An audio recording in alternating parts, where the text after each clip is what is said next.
Hello, Scott here, and this is Mastering of the Mind, Body, and Soul. I'd like to say thank you for all my return viewers and coming back and watching another video.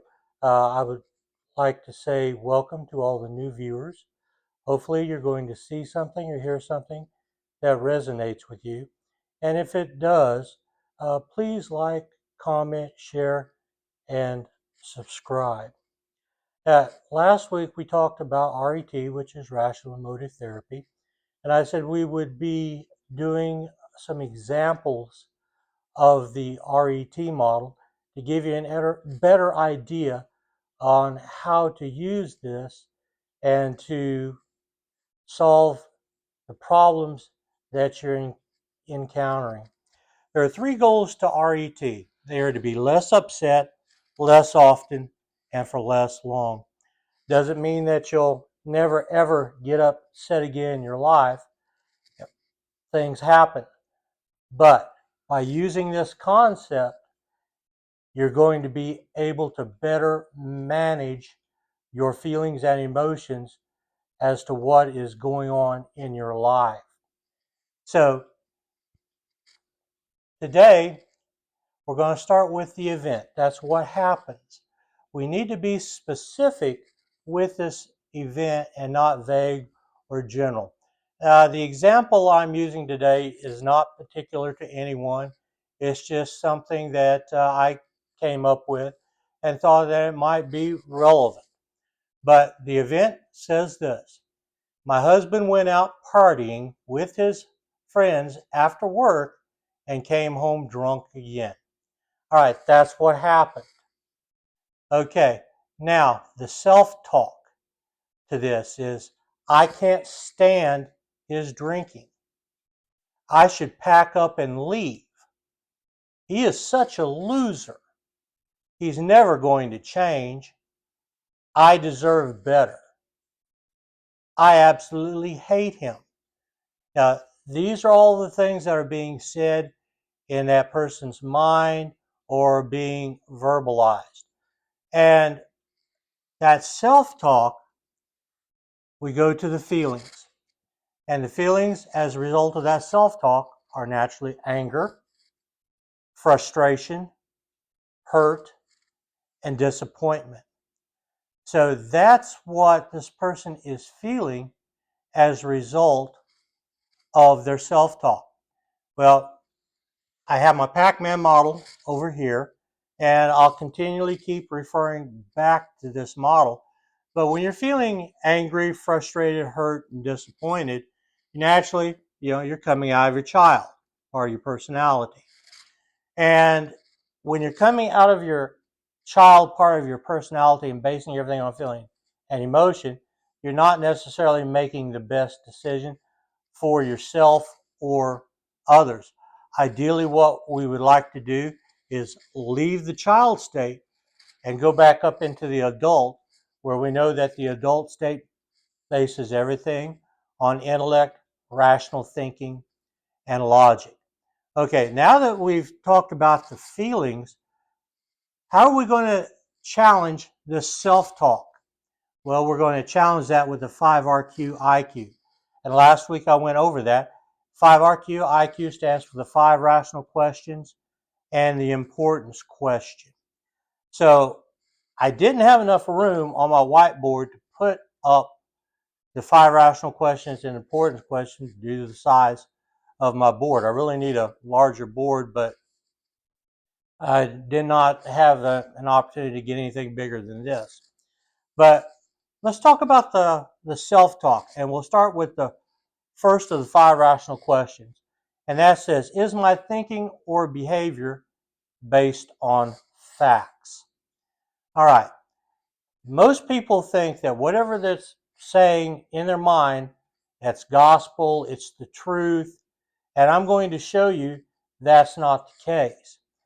With the very first, I can't stand his drinking, is that based on a fact or opinion? Well, that's based on an opinion. And why? Because as long as you continue to live with this guy, you are indeed standing his drinking. Now, let's look at the next self-talk. I should pack up and leave. is that based on a fact or opinion? Well, that's an opinion. As long as you continue to stay in that house and live with that man, it's an opinion. Because until you pack up and leave, it is not a fact. He is such a loser. Is that based on a fact or opinion? Well, it's based on an opinion. And what we're saying is he's not a loser, but he's a person that has a drinking problem and needs help. But here's what happens a lot. We don't differentiate between the person and the action. We may hate what that person does, but we don't hate that person. We still love that person. We need to separate the two. And he's never going to change. Well, is that based on a fact or opinion? It's an opinion because people change, and they do. And it happens every day. And then I deserve better. Okay, well, maybe you do deserve better. But once again, as long as you stay in that relationship, you do not leave, and you continue to live in that house, then you are accepting that behavior. It would not become a fact until you pack up and leave, you file for a divorce, you find someone new, enter into that relationship, and then find somebody better. And I absolutely hate him. No, you don't absolutely hate them. As I said previously, you hate what they do. So if with number one is my thinking or behavior based on facts, we have to say no. The second of the 5 rational questions, does my thinking or behavior help me to protect my life, health, or freedom? Now, if this is the type of self-talk that is going on inside your head and you're feeling angry, frustrated, hurt, and disappointed as a result of that, when your husband comes home and you're feeling this way, a confrontation may result. And if that does, that altercation may go from verbal to being physical. And it very well would not protect either one of you's life, health, or freedom. Because if you pick up a frying pan and hit that dude upside the head, you're going to go to jail for assault. So that type of self-talk and these type of feelings doesn't protect your life, your health, or your freedom. And so that number 2 is a no as well. And then 3, does my thinking or behavior help me to achieve my goals now and in the future? Well, if your goal is to maintain a stable and healthy relationship, this self-talk, once again, is not going to be conducive to that. So with that, we also have to say no. And then we go to number 4.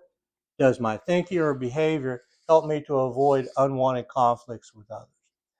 When you're thinking this way and feeling this way, how are you going to be able to avoid that conflict? Especially with feelings and emotions running high.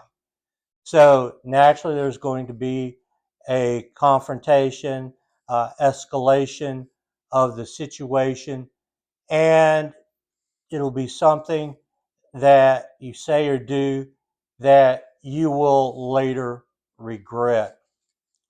And number 5, does my thinking or behavior help me feel the way I want to now in the future? So we put no by number 4. And if our goal is to have a way we want to feel now and in the future, nobody ever wants to be angry, frustrated, hurt, or disappointed. We all want to be happy and content. But when you're feeling this way, uh, you're not going to be able to do that. And so what we're going to have to do is we're going to have to change that self-talk to change these feelings. So with that, number 5 will be a no as well. Now, I'm running out of board here. What do we have next? We have the importance question. Will this situation be important to me tomorrow, next week, next year, 5 years from now? Well, will it be important to you tomorrow? Yes. Next week? Yes. But if your husband decides that yes, he does have a problem and he does need help, and he gets that help, then will it be important next year? No, because he's entered into recovery and he's making the necessary changes. 5 years from now? No. So the importance question would be yes and no. So when we look at this, we know that that self-talk is negative, okay? So because it's creating the negative feelings and emotions. So what are we going to have to do? We've got to come up with some new feelings as a result of that. And the new feelings are this: once you leave the child and get back up into your adult, where you are basing everything on rational thinking and intellect and logic, you would be saying to yourself, well, I still love him. We have to have a hard conversation about his drinking. I know he can recover with help. He really is a good man, but has a drinking problem. So we're taking the anger, frustration, hurt, and disappointment, turning it around, getting back up into our adult, becoming more logical in the way we think, thus avoiding the negative outcome or consequences as a result of feeling anger, frustrated, hurt, or disappointment. Now, we'll do several more of these over the next several weeks.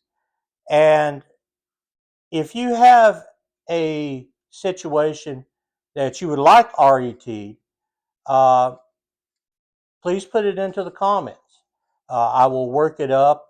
You will be completely anonymous, and we'll have an opportunity to work through a real life situation. But today I have, as always, another acronym. It's called DREAM. All right. I just don't want you to dream. I want you to dream big. What is DREAM? That's being dedicated. Dedicate yourself to whatever it is that needs to be changed. Don't give up when times get tough. And be responsible. You know, when you're coming out of your child and you're basing everything on a feeling of emotion, it clouds your thinking. You can't make good decisions and you can't be responsible when you're letting feelings and emotions control yourself. And then educate, learn. As I said last week, learning is from the womb to the tomb. We never can obtain enough knowledge. And then attitude. A good attitude will take you very far in life. A poor attitude, it won't take you anywhere. And then finally, you need to be motivated. You need to want to change. Okay? Life is a struggle. Everyone is fighting their own demons. But through perseverance and hard work, everyone can eventually obtain their dream. And I always have a motivational piece for you as well. And this week, it's winners and losers. And each and every one of you are winners. There's not a loser who's watching this video right now.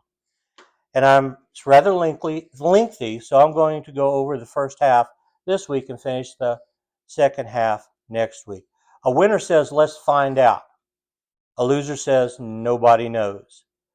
A winner says, let's find a way. A loser says, there is no way. When a winner makes a mistake, he says, I was wrong.